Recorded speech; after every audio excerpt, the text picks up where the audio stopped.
50% of ছিল, তো আমি 50% ফ্ল্যাট 50% অফারে এই দুটো জিনিস নিয়েছি।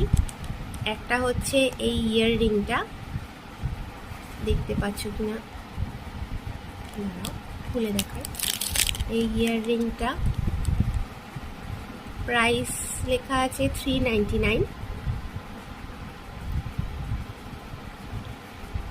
এইটা পড়েছে আমার 200 50% অফে। আর রয়েছে এটা, এই গলার হারটা, এটা তোমার প্রাইস রয়েছে 1999, এটা অফারে তোমার 1000 পড়েছে।